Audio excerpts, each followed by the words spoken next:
Hello guys, അപ്പോൾ ഇന്ന് കോളേജിൽ പോകേണ്ടെന്ന് കുറേ നേരം ഇരുന്ന് ആലോചിച്ചതിന് ശേഷം ഗൈസ് ഇന്ന് എന്തായാലും കോളേജിൽ പോകാമെന്നുള്ള തീരുമാനം എടുത്തതിന് വീട്ടിൽ നിന്ന് ഇറങ്ങി കോളേജിലെത്തിയപ്പോൾ ഇവർ രണ്ടുപേരും വരുന്നതേ ഉണ്ടായിരുന്നുള്ളൂ ഗൈസ്. അപ്പോൾ പിന്നെ ഞങ്ങൾ മൂന്ന് പേരും കൂടെ ഒപ്പമാണ് ക്ലാസ്സിലേക്ക് കയറിയിട്ടുണ്ടായിരുന്നത് കേട്ടോ. അപ്പോൾ ഗൈസ് ഇന്ന് നമുക്ക് വന്നിട്ട് മേലത്തെ ലാബിലാണ് ക്ലാസ്സും കാര്യങ്ങളൊക്കെ വന്നിട്ടുണ്ടായിരുന്നത്. പിന്നെ ഞങ്ങൾ മൂന്ന് പേരും ഒരു ഏരിയയിൽ തന്നെയാണ് ഇരിക്കുന്നത്. അപ്പോൾ രണ്ട് ക്ലാസ്സായിട്ട് ഞങ്ങൾ ലാബിൻ്റെ ക്ലാസ്സിൽ നല്ലപോലെ ലേറ്റായിട്ടാണ് എത്താറുള്ളത്. അതുകൊണ്ട് തന്നെ ഞങ്ങൾ നേരത്തെ തന്നെ എത്തിയിട്ടുണ്ട് കേട്ടോ. പിന്നെ നമ്മൾ ഓൺലൈനിൽ എന്തോ പർച്ചേസ് ചെയ്യാൻ വേണ്ടിയിട്ട് കാര്യമായി നോക്കിക്കൊണ്ടിരിക്കുകയാണ്.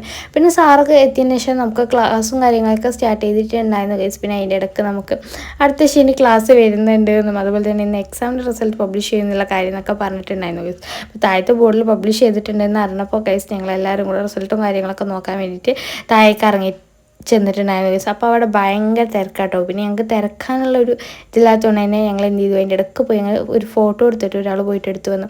പിന്നെ ഞങ്ങൾ എല്ലാവർക്കും അതിൽ നോക്കിയാൽ മതിയുള്ളൂ എന്ന്. പിന്നെ നേരത്തെ ഈ ഒരു ബോർഡിൻ്റെ മുന്നിലാണ് ഗൈസ് ഭയങ്കര തിരക്കുന്നു. അപ്പോൾ ആർക്കും പാവം ആ ബോർഡിനെ വേണ്ട കേട്ടോ.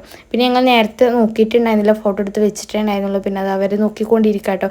രണ്ടാമത് നമുക്ക് ക്ലാസ്സും കാര്യങ്ങളൊക്കെ സ്റ്റാർട്ട് ചെയ്യുന്ന ടൈമായപ്പോൾ മൊത്തത്തിൽ കറണ്ട് പോയി. അപ്പോൾ എന്താണെന്ന് സാറ് പോയി നോക്കിക്കൊണ്ട് ഇപ്പോൾ സാർ പറഞ്ഞു ഇപ്പോൾ ഒന്നും ഇനി കറണ്ട് വരാൻ ചാൻസ് ഇല്ല, ഇനി പുറത്തിറങ്ങില്ലെങ്കിൽ ഇറങ്ങിക്കോളി എന്ന് പറഞ്ഞിട്ടുണ്ടായിരുന്നു. പിന്നെ ഞങ്ങൾ ഹോസ്റ്റലിൽ ഫുഡ് കഴിക്കാൻ വേണ്ടിയിട്ട് പോയിട്ടുണ്ടായിരുന്നു ഗൈസ്. അതിൻ്റെ വീഡിയോ ഞാൻ അടുത്ത ഇതിലിടാം ഗൈസ്. വീഡിയോ ഇഷ്ടപ്പെട്ടാൽ ചാനൽ സബ്സ്ക്രൈബ് ചെയ്തിട്ടൊന്ന് സപ്പോർട്ട് ചെയ്യണേ.